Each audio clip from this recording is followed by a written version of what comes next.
Assalamu alaikum students, I hope you all are fine. Well, in this tutorial, I am going to teach you about the implementation of breadth first search. So let's begin. You know all, breadth first search is an algorithm used for tree traversing and it is very useful data structures. Actually, we can apply and we can easily implement breadth first search using recursion and data structures like dictionaries and then the list. So first of all, I think you have to understand the algorithm, then analyze some example, and then we can easily implement breadth first search with the help of Python language. सबसे पहले understand करते हैं algorithm क्या है. So the first point of the algorithm is very simple. First of all, you have to pick any node. I'm writing here, pick any node, and you have to visit the adjacent, that's mean the neighbor, adjacent unvisited vertex. आपने कोई भी एक node pick करना है और आपने सारे adjacent nodes को विजिट करना है जो कि अनविजिटेड है. जब आप विजिट करते रहें तो आपने ऑन द स्पॉट मार्क कर देना है इट एज कि ये नोड विजिट हो गया ड्यूरिंग कोडिंग, राइट. और फिर आपने क्या करते जाना है, डिस्प्ले करते जाना है, display and insert it in a Q.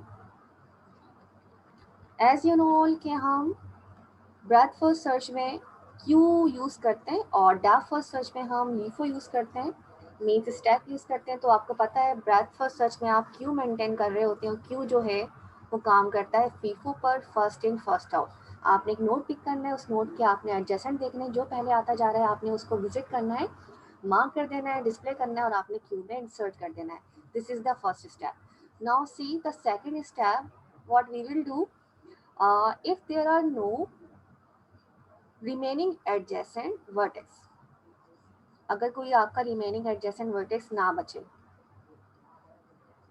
ठीक है, देन आपने क्या करना है, रिमूव कर देना है, remove the first vertex from the Q.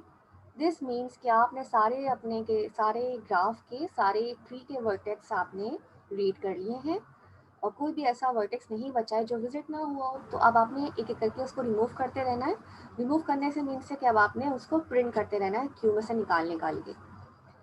So I'm writing here, remove the first vertex from the queue. Now the third point is आपने ये दोनों स्टेप जो मैंने यहाँ पे लिखे हैं रिपीट करते जाना है. कब तक? Until the queue is empty, या हम कह सकते हैं or the desired node is found. So what I'm saying here, I'm writing repeat step 1 and 2 until the queue is empty.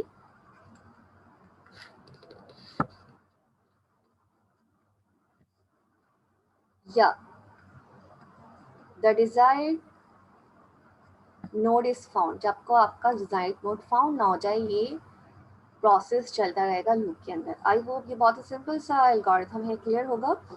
अब हम कोई एग्जांपल एक इमेजिन करते हैं, उसको सॉल्व करते हैं और फिर हम उसको इम्प्लीमेंट करते हैं कोलैब पर.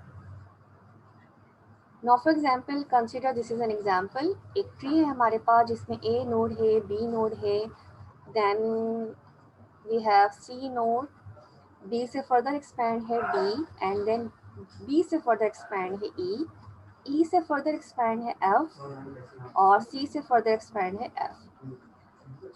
इफ आई आस्क यू कि इसका ब्रेथ फर्स्ट सर्च क्या होगा, तो आप इसको ट्रेवर्स करेंगे with the help of FIFO structures और आप बताएंगे इसका BFS क्या होगा. तो BFS इज वेरी सिंपल. आपने कोई एक नोड पिक करना है, फिर वहाँ से आपने ट्रेवर्सिंग स्टार्ट करनी है. For example I am picking here the node A, right. क्या पता मैंने डिजाइर्ड नोटेशन दी हुई है कि मैंने एफ तक जाना है या मैंने ई तक जाना है, और अगर मैंने नहीं दी हुई तो आपने जहाँ तक आपकी ट्री खत्म नहीं होती आपने वहाँ तक विजिट करते जाना है, मार्क करते जाना है. तो यहाँ मैंने ए को लिया, फर्स्ट इन फर्स्ट आउट है. ए के बाद मुझे बी और सी मिले और फिर मेरा पॉइंटर बी पे आया, देन बी के बाद मुझे डी और ई मिले नोड्स. देन मेरा पॉइंटर सी पे आया, फर्स्ट इन फर्स्ट आउट है, सी पे मुझे एफ मिला. देन पॉइंटर डी पे आया, डी पे मुझे कुछ भी नहीं मिला. देन पॉइंटर ई पे आया, ई पे भी कुछ नहीं मिला. देन पॉइंटर एफ पे आया और एफ पे भी मुझे कुछ नहीं मिला. अच्छा, ई पे मुझे एफ मिला है, सॉरी, ई पे एफ है और एफ ऑलरेडी यहाँ पे प्लेस्ड है, that's why I am not writing here again. फिर से ट्रेवर्स किया, एफ पे आए तो एफ पे आगे कुछ भी नहीं मिला. So this is the answer of this tree के हमने BFS लगा के किस तरीके से आंसर अपना कैलकुलेट किया। ये सारे के सारे जो नोट्स हैं ये क्यू के अंदर इंसर्ट हो गए, जैसा कि मैंने आपको बताया था एल्गोरिथम में कि सारे नोट्स आपके क्यू में क्या हो गए, इंसर्ट हो गए। अगर आप चाहते हैं कि आपके सारे नोट विजिट हो चुके हैं और कोई भी नोट आपका रिमेनिंग नहीं है, अब आपने क्या करना है, रिमूव करते रहना है और डिस्प्ले कराते रहना है। तो एक एक करके अब आप नोट्स को रिमूव करेंगे।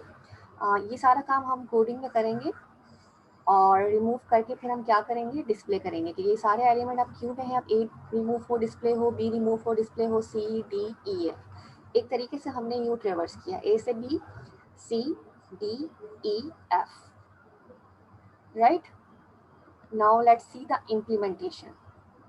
इम्प्लीमेंटेशन करने से पहले वांट टू गाइड यू कि आप किस तरीके से ट्रेन करते हैं ग्राफ को सिस्टम पर। तो एक्चुअली आप करते हैं ये कि आप बताते हैं, आप एक लिस्ट बनाते हैं या आप डिक्शनरी बनाते हैं। उस डिक्शनरी में आप क्या लिखते हैं, आप लिखते हैं कुछ ऐसे, आप बताते हैं कि ए नोड है और ए से हमारे जो नोड पास हो रहे हैं वो बी है और सी है। फिर आप डिक्शनरी मेंटेन करते हैं कि इस तरीके से बी है, बी से जो नोड पास हो रहे हैं वो डी है और ई है, that's mean D and E here. Then आप सी को ट्रेन करते हैं, सी से जो नोड है वो एफ है और जिन नोड्स के फर्दर चाइल्ड नहीं होते वो नोड लीफ नोड कहलाते हैं, उनको आप एम्प्टी छोड़ देते हैं। इस तरीके से आप ट्रेन करते हैं ग्राफ को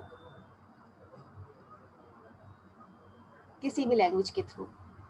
जैसे यहाँ पे डी है, ई है, एफ है, ये तीनों क्या है आपके एम्प्टी है, मतलब लीव्स हैं। तो दैट्स मीन यहाँ पे आपने एक एम्प्टी ब्लॉक बना देना है।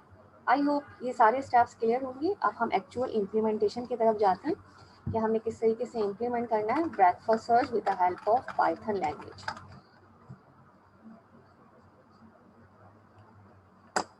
ग्राफ इम्प्लीमेंट करने के लिए हम ऐसा करते हैं, कोई एग्जाम्पल फिर से एज्यूम कर लेते हैं और फिर उस एग्जाम्पल को हम इम्प्लीमेंट करते हैं कोडिंग के थ्रू।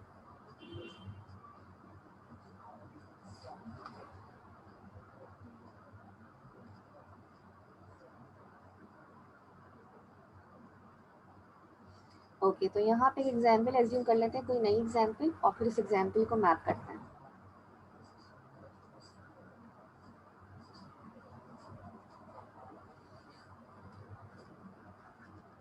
फॉर एग्जाम्पल मैंने यहाँ पे जो ग्राफ एज्यूम किया है वो ग्राफ ये है, क्या है, उस ग्राफ में ए से जा रहा है दिस इज बी और सी, उस ग्राफ में बी से जा रहा है डी ई, एंड ग्राफ में सी से है एफ और जी, और एज्यूम करते हैं ई से है एच एंड देन द आई, जी से है हमारे पास जे। कुछ और नोड्स भी हैं जैसे एच है, आई है, डी है, एफ है, जे है, और इन सब से कोई भी नोड फर्दर एक्सपेंड नहीं हो रहा, दैट्स मीन ये आपकी लीफ नोड है। तो ये हमें ट्रेन करना है ऐसा ग्राफ। दैट्स मीन अगर मैं इसकी ट्री बनाऊं तो कैसी बनेगी ट्री, बहुत ही सिंपल सी और इंटरेस्टिंग सी बनेगी। इसकी अगर मैं ट्री डिज़ाइन करूं तो ए से जा रहा है बी और सी, देन बी से है डी ई, सी से है हमारे पास एफ और जी, देन अगेन हमारे पास ई से है एच और आई, जी से है जे, एच से कुछ नहीं है, देन आई से कुछ नहीं है, डी से फर्दर कुछ नहीं है, एफ से फर्दर कुछ नहीं है, एंड देन जे से फर्दर कुछ नहीं। और आप इसका सोल्यूशन निकालें, इसका आउटपुट में क्या आएगा, इसका आउटपुट कुछ ऐसा आना चाहिए कि पहले ए आए, बी आए, सी आए, फिर डी ई एफ जी, फिर एच आई जे।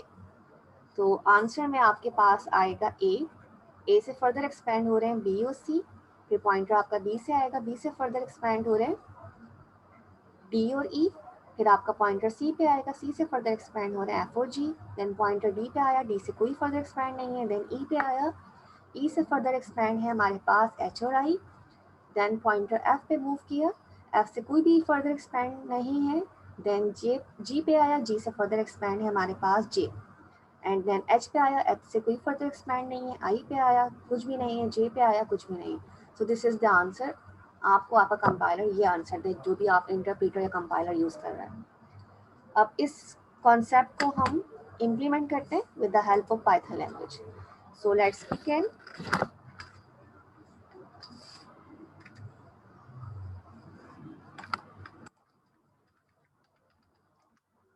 सबसे पहले हमने ग्राफ ट्रेन करना है, तो मैं यहाँ पे ग्राफ को ट्रेन कर रही हूँ A, and then this is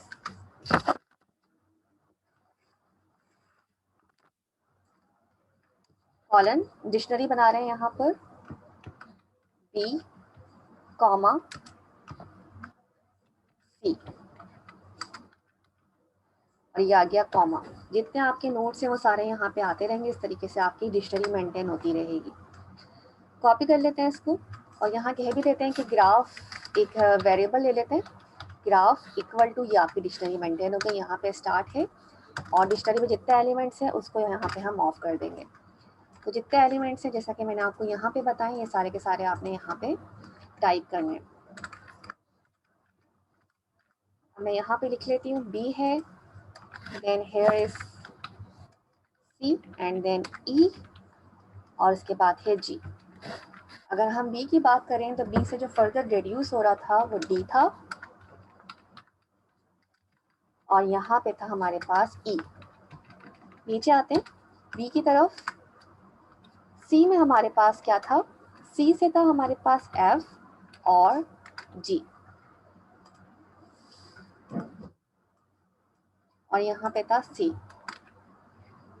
उसके बाद था हमारे पास ई, एंड देन जी था, और ई से जो फर्दर था हमारे पास एच था, एंड देन हमारे पास यहाँ आई था।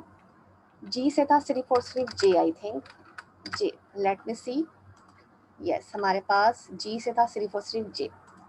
अब देख लेते हैं एच, एच से हमारे पास कुछ भी नहीं था। कॉपी कर लेते हैं, कुछ और लीफ नोट्स भी हैं हमारे पास, तो ये कॉपी कर लिए हैं मैंने यहाँ पर।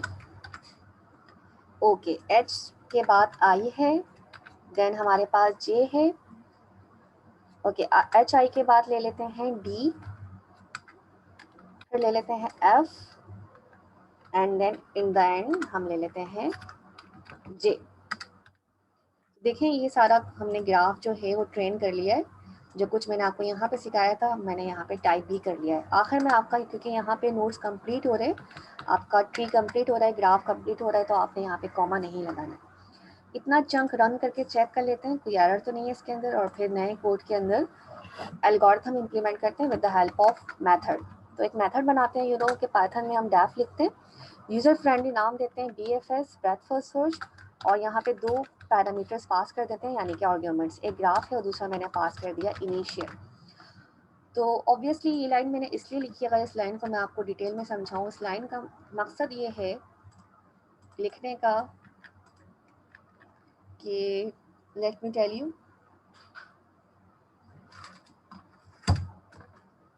ओके, इस लाइन का मकसद ये कि एक्चुअली जब मैं इसको रन करूँगी इस कोड को,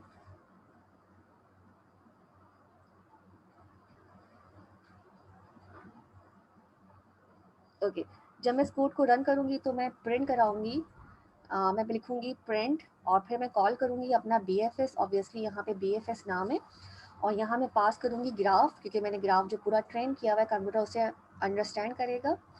और फिर मैं यहाँ पे इनिशियल बताऊंगी, क्या पता मैं इनिशियल A बता दूँ, B बता दूँ, C बता दूँ, जो भी मैं बताना चाहूँगी कि मेरी ट्रेवर्सिंग A से स्टार्ट है, B से स्टार्ट है, तो what ever, this is the initial, और ये आपने ग्राफ यहाँ पे ऐड कर दिया है। तो यहाँ पे मैंने जो मेथड बनाया है यहाँ पे, दैट्स वाई दो आर्गूमेंट्स पास करें, ग्राफ और दूसरा इनिशियल। आगे कैरी ऑन करते, एक और यहाँ पर एरे क्रिएट करा है एक तरीके का जो कि एम्प्टी है। एक्चुअली इसको क्रिएट करने का मकसद क्या है मैं आपको एंड में बताती हूँ। और फिर मैंने यहाँ पे क्यू बनाया है, क्यू के अंदर एक वेरिएबल है क्यू, उसमें मैंने डाल दिया initial. Now let me tell you कि इसमें क्यू का मतलब क्या है और विजिटेड का मतलब क्या है। विजिटेड के मीन्स ये है कि आपने एक लिस्ट है आपकी जो कि एम्प्टी है, जो कि अपने अंदर क्या रखेगी, रिकॉर्ड्स रखेगी, keep track of visited notes.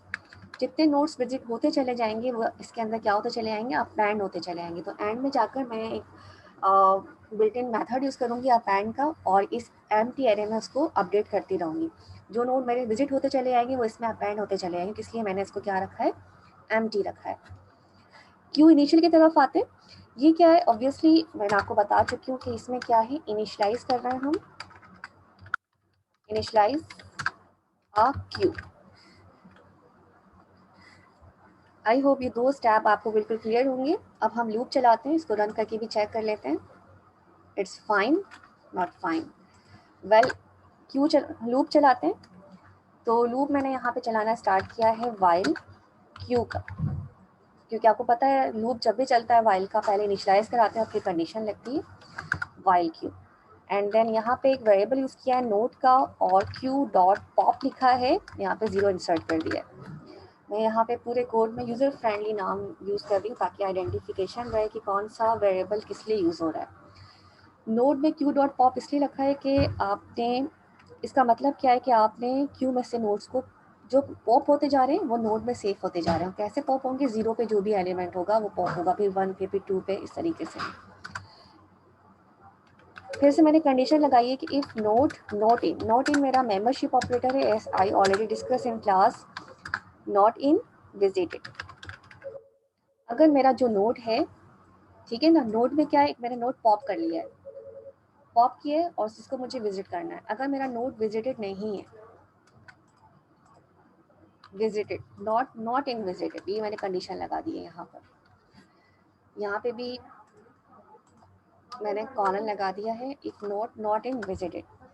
तो हमने क्या करना है, इसको विजिटेड करना है, डॉट अपेंड किया नोड को। जो नोड मेरा विजिट नहीं था उसको मैंने विजिटेड करके अपेंड, यानी कि इसे मैंने डाल दिया, नोड विजिट हुआ और इसमें इंसर्ट हो गया।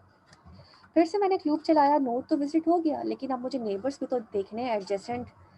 तो यहाँ मैंने लिखा फॉर का लूप और यूजर फ्रेंडली नेम लिया अगेन नेबर्स। इन किस में से देखने हैं आपने नेबर्स? ग्राफ में से देखने, और ग्राफ में मैंने डाल दिया नोड। आई होप ये स्टेप भी क्लियर होगा। अब मैंने कहा भाई क्यू में फिर से अपेंड हो जाए क्या, नेबर्स भी तो चेक करने हैं हमने। तो अब क्यू में अपेंड हो जाएंगे नेबर। उसके बाद क्या हो, रिटर्न हो जाए, वाइल लूप के नीचे मैंने यहाँ पे लिखा रिटर्न हो जाए विजिटेड। तो ये मेरा पूरा एल्गोरिथम जो मैंने आपको सिखाया था यहाँ पे मैंने टाइप भी कर लिया है। रन भी कर लेते हैं इसको। I think it's carry some mistakes. जब तक ये रन होता है एक सेल और ऑन कर लेते हैं और यहाँ पे अपना ड्राइवर कोड लिख देते हैं जो कि फाइनल कोड है। तो ड्राइवर कोड में यहाँ लिख देती हूँ कि मुझे प्रिंट कराना है। BFS को मैंने कॉल किया मेथड को, और उसमें मैंने पास कर दिए 2 आर्ग्यूमेंट्स, एक ग्राफ और दूसरा अपना इनिशियल स्टेट ए आपने इस तरीके से पास करना है।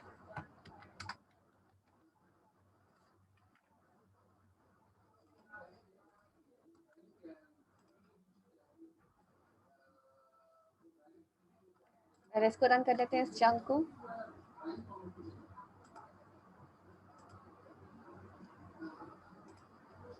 ठीक है, ये सक्सेसफुली रन हो गया है। अब इसको रन कर लेते हैं।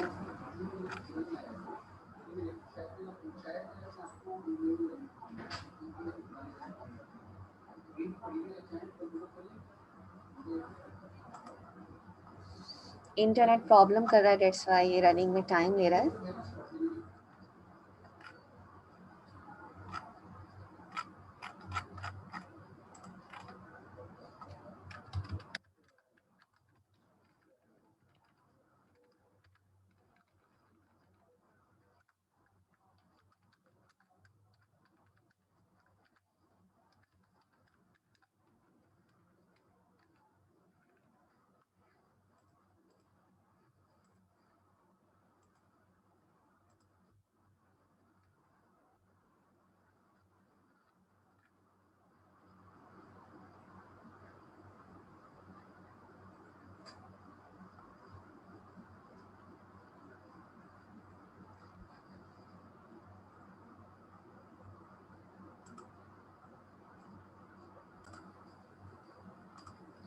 ओके, इसको रन करते हैं। आई थिंक इंटरनेट कनेक्शन अब डिसेबल नहीं है। यहाँ पे हमारा एरर आ रहा है, ये हमारा सक्सेसफुली रन हो गया था, ये भी हमारा सक्सेसफुली रन हो गया है। यहाँ पे हमारा एरर आ रहा है, तो आई थिंक स्पेस दे दिए यहाँ पे। Okay, again there is an error क्योंकि विजिटेड में मैंने डबल आई लगा दिया है यहाँ पर। Again I,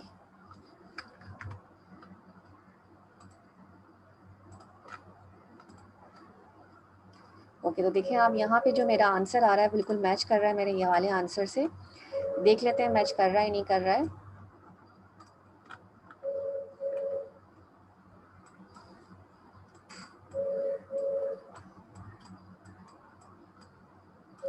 A, B, C, D, E, F, G, H, I, J. So this is the very simple and cute implementation of breadth first search. Thank you.